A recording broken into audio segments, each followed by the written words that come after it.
Xavier de Almeida. Prepara, porque hoje a aula tá demais, hein? Nós vamos aprender várias coisas legais. E eu já convido você a pegar o seu caderno, porque nós vamos começar o segundo bimestre. Então, pausa esse vídeo. Galerinha do sexto ano, pausa o vídeo e busca o caderno de geografia para você anotar tudo que você achar mais interessante e necessário. Ok? Buscou o caderno? Então vamos continuar a nossa aula de hoje. Lembrando que nós estamos vivendo a 10ª semana EAD. Isso mesmo, já fazem 10 semanas que nós estamos vivendo essa quarentena, que nós vivemos esse período de aulas EAD, de aulas virtuais. Mas eu espero que nós possamos estar em breves juntinhos novamente com as nossas aulas presenciais no colégio. Então vamos lá, hoje nós vamos falar sobre biodiversidade. Quando eu falo de biodiversidade, eu separei aqui para vocês para ficar mais fácil de vocês entenderem. Bio significa vida, diversidade é uma variação, então. Quer dizer que eu tenho diversidade de vidas no nosso planeta? Sim, eu tenho diversidade de vida. Essa biodiversidade, ela pode ser aquática e ela pode ser também terrestre. Quando eu falo de biodiversidade aquática, eu estou falando então dos animais e das plantas até aquáticas. Quando eu falo de biodiversidade terrestre, eu estou falando das plantas e dos animais que têm vida aqui na Terra, de terra firme, na terra firme, terrestre, certinho? Levando em conta que a biodiversidade é o que então, professora? A biodiversidade é esse conjunto de espécies vivas que existem na nossa biosfera. Mas espera aí, professora. O que é biosfera? A biodiversidade fica na biosfera? Sim, fica na biosfera. A biosfera, então, é essa integração que nós temos entre atmosfera, hidrosfera e litosfera. Quando eu falo de atmosfera, eu estou falando da parte gasosa do nosso planeta, onde nós não tocamos, mas nós sentimos que nós precisamos até mesmo do oxigênio para viver. Nós não conseguimos tocar no oxigênio, mas nós precisamos respirar esse oxigênio para viver. Então tá aqui, ó, na atmosfera. A hidrosfera, hidro vem de água, então é a parte líquida da nossa Terra. E a litosfera é a parte sólida da nossa Terra, do nosso planeta. Então essa integração entre atmosfera, hidrosfera e litosfera faz com que nós tenhamos a biosfera. Então, quer dizer, professora, que a biosfera é você juntar a atmosfera com a litosfera e a hidrosfera? Sim, você junta os três e você vai ter, então, a biosfera. É na biosfera, então, que fica toda essa biodiversidade. Bio, vida, diversidade, variação, seja ela terrestre ou aquática. Beleza, mas agora se nós falarmos dessa biosfera, o que é esse bioma? Desculpa. O que é o bioma? Então, o bioma que fica na biosfera é o conjunto de espécies animal e vegetal que eu acabei de falar para vocês. Quando eu falo de espécie animal, eu estou falando da fauna do nosso planeta, os animais, seja eles de pequeno, de médio ou de grande porte que tem no nosso planeta. E quando eu falo de vegetação, eu estou falando então de flora. Todos os tipos de plantas, de pequeno e de grande porte que nós temos também no nosso planeta. Esse conjunto de espécies de fauna e de flora são adaptados, então, olha aqui, eu trouxe para vocês, ó, é na biosfera que nós temos os biomas, que fica mais fácil de vocês entenderem. Os biomas são os conjuntos, então, de plantas e de animais, ou seja, de flora e de fauna que nós temos no nosso planeta. Peraí, professora, mas essas plantas e esses animais, eles são adaptáveis? Sim, eles são adaptáveis ao clima, ao tipo de clima, se o clima está mais frio ou se o clima está mais quente. As plantas e os animais, eles têm o poder de se adaptar. Além disso, eles se adaptam também à questão do solo. Tem locais que o solo é mais arenoso, tem locais que o solo é mais argiloso. E a disponibilidade hídrica. Porque cada planta e cada animal, dependendo da região que está, vai ter uma quantidade de água disponível. Vai ter regiões que vai ter menos água, vai ter regiões que tem mais água. Então, as plantas e os animais têm esse poder de adaptação. Ok, falando um pouquinho então dessas plantas, desses animais, dessa adaptação, é importante falar então de um equilíbrio ambiental. O que é o equilíbrio ambiental? É a busca da preservação, é você preservar a fauna e a flora, preservar os animais e as plantas. Então, quando eu falo de preservação, será que é a mesma coisa que conservação? Não! Preservar não é a mesma coisa que conservar. Então, preservar, minha gente, é quando uma área não sofre influência do homem, não sofre influência antrópica. Ocorre a proteção em geral dessa área, não ocorre o uso dessa área para dinheiro. Vou dar um exemplo. O nosso parque ecológico, por exemplo, vocês já viram alguma vez alguém falando que vai vender alguma parte lá do parque ecológico? Não, porque é uma área de preservação, que deve ser preservada, certo? Então não tem monetarização, não tem dinheiro envolvido com essa área, ok? Quando se fala de preservação, não tem alteração do homem, não tem venda de área e tem a proteção daquela área, daquela determinada área ali, de uma forma ou de outra. Com unhas e dentes tem que ocorrer essa proteção. Agora, quando eu falo de conservação aqui, ó, existem estudiosos, gente, que eles veem a possibilidade de manejo sustentável dos recursos. Como assim, professora? O manejo de recursos é você pegar uma área e você poder plantar, mas ali você vai retirar, mas você não vai deixar morrer ali o que tem de preservação naquele determinado local. Usar de uma forma harmoniosa. Usar essa área de uma forma harmoniosa. Que na teoria é muito lindo, mas na prática vocês já sabem muito bem o que acontece com essas áreas que têm conservação. Acaba tendo uma degradação muito forte e começa-se então o processo de erosão, o processo de assoreamento que eu vou estar falando para vocês daqui a pouquinho. Eu quero agora que vocês, além do caderno, vocês vão correr e pegar o livro de geografia para mim. Pega o livro de geografia, corre, corre, corre, corre, corre, pausa no vídeo. Pausou? Pega o livro de geografia, pegou? Agora vocês vão abrir para mim aí na página 95. Pausa o vídeo de novo para achar a página 95. Achou? Página 95 do livro de geografia de vocês. Pegou?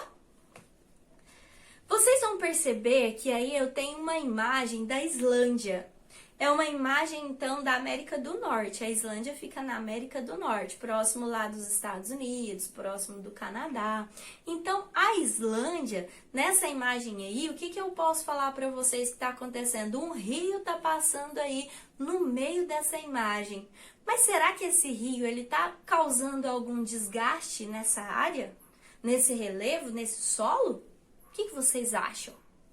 Sim, está causando, minha gente, está causando um desgaste nessa área. Todo e qualquer rio, onde ele passar, ele pode ocasionar um desgaste naquela área, naquele relevo e naquele solo, como está acontecendo aí na página 95 do livro de vocês.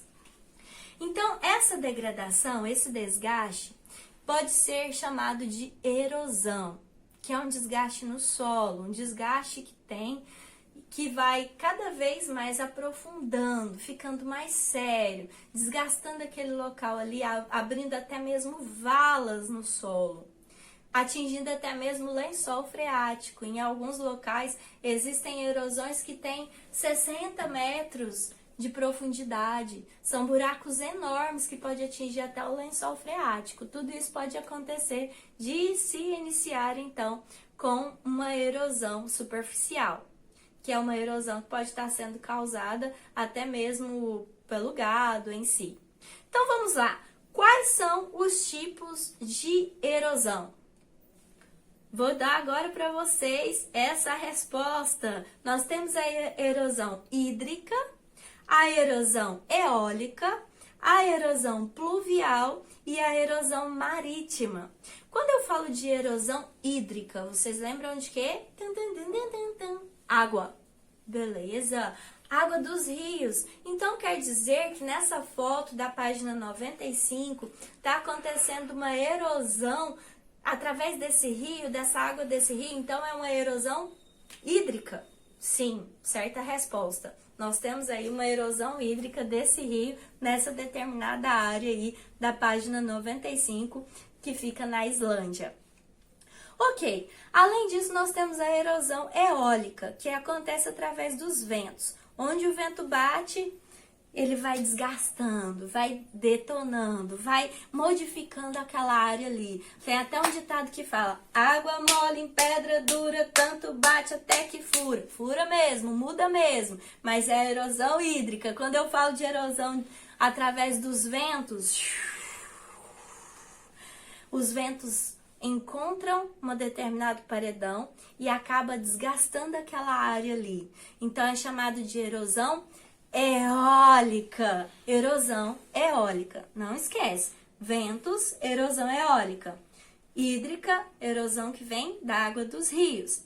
Nós temos ainda a erosão pluvial, que vem de pluviômetro. Vocês já sabem o que é o pluviômetro, né? Vocês já sabem o que é pluviosidade. Pluviômetro é o aparelhinho que mede, então, a pluviosidade da água, a quantidade média, então, de chuva que teve em um determinado local.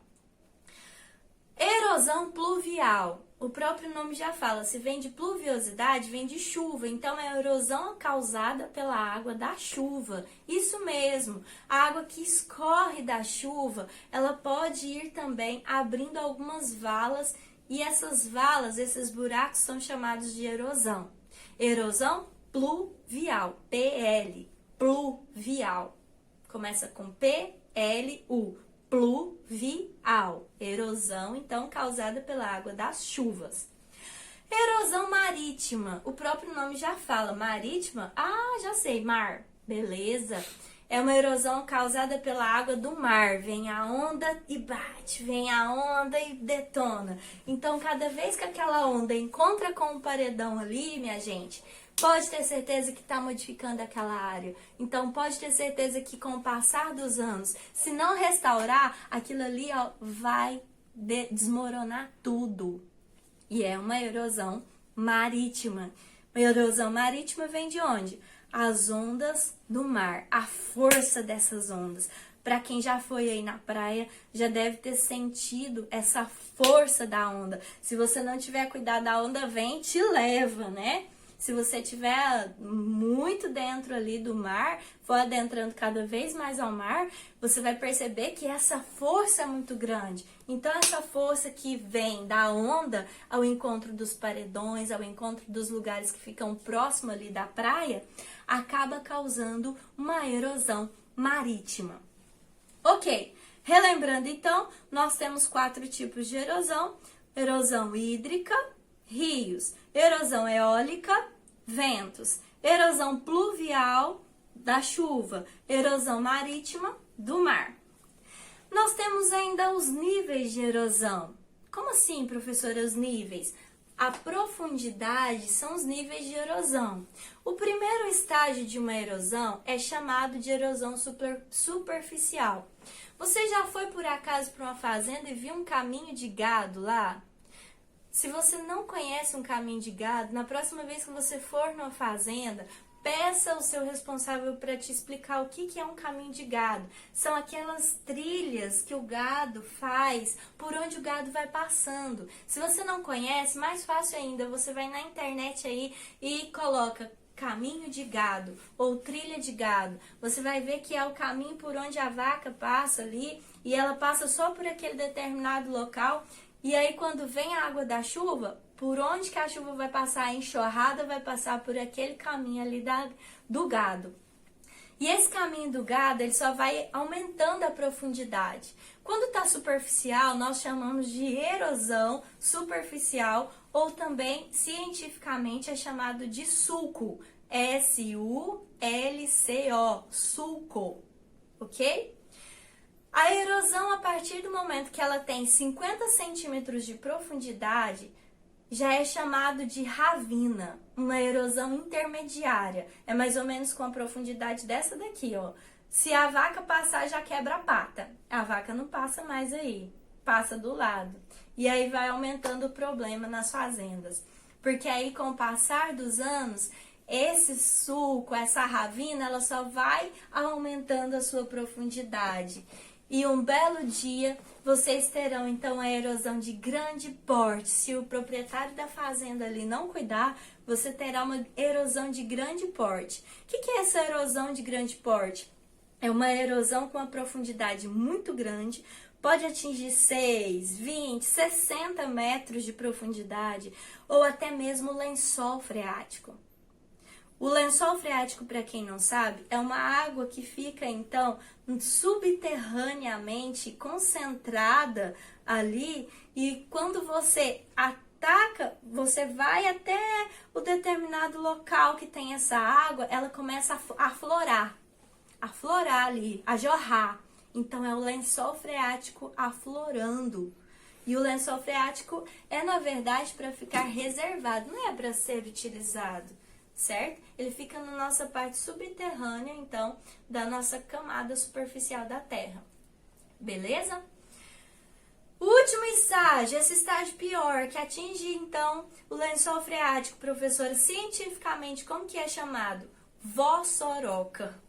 Vossoroca, isso mesmo, minha gente, é o último estágio da erosão, tá bom? É difícil de conter uma erosão dessa? Sim, é muito difícil de conter uma erosão dessa. O proprietário da fazenda ali vai acabar gastando um dinheirinho para, às vezes, estar recompondo esta área, certinho? Então, vamos falar dos 3 níveis: superficial, intermediário e o nível hardcore, que é o nível que tem mais profundidade, o último nível de uma erosão que atinge o lençol freático, então, que é chamado de erosão profunda, ou erosão, uma erosão difícil de você conter ali, que atingiu já o lençol freático. Nome científico: sulco, primeiro estágio da erosão, que é o caminho de gado. Nome científico do segundo estágio, que é o intermediário, 50 centímetros já de profundidade, ravina. Terceiro nível e último de uma erosão, que eu não quero para nenhum proprietário rural, mas acontece: vossoroca. Sulco, ravina e vossoroca. São os nomes científicos, então, que são chamados as erosões, os níveis de erosão. Beleza, a partir do momento que eu sei, então, que tem erosão, a erosão pode ser considerada um impacto ambiental? Sim. O impacto ambiental, impacto, é uma alteração, uma mudança que aconteceu naquele local, naquele meio ambiente ali. Através do quê? Através das ações antrópicas, atividade do ser humano que vai modificando, através do uso do solo inadequado, através do maquinário que está usando ali, vai degradando aquela área. Beleza, os impactos, eles podem causar mudanças positivas e negativas? Sim. Impacto ambiental positivo é quando eu vou lá naquela área para recuperar aquela área. Então, se eu estou lá fazendo reflorestamento, é positivo? Sim, claro, eu estou plantando, estou fazendo reflorestamento, eu estou restaurando essa área. Quando eu vou num determinado local limpar um córrego, por exemplo, eu estou fazendo também uma mudança positiva. É um impacto ambiental? Sim, mas é um impacto ambiental positivo. Mas agora eu vou te falar, tem impacto também ambiental negativo. Quais são os impactos ambientais negativos? São aqueles que causam desequilíbrio ambiental, desequilíbrio ecológico. Exemplo, mudança climática, o derretimento da calota polar, o desaparecimento das espécies, tanto de fauna quanto de flora. Quando eu falo de flora, eu estou falando de vegetação. Quando eu falo de fauna, eu estou falando de animais.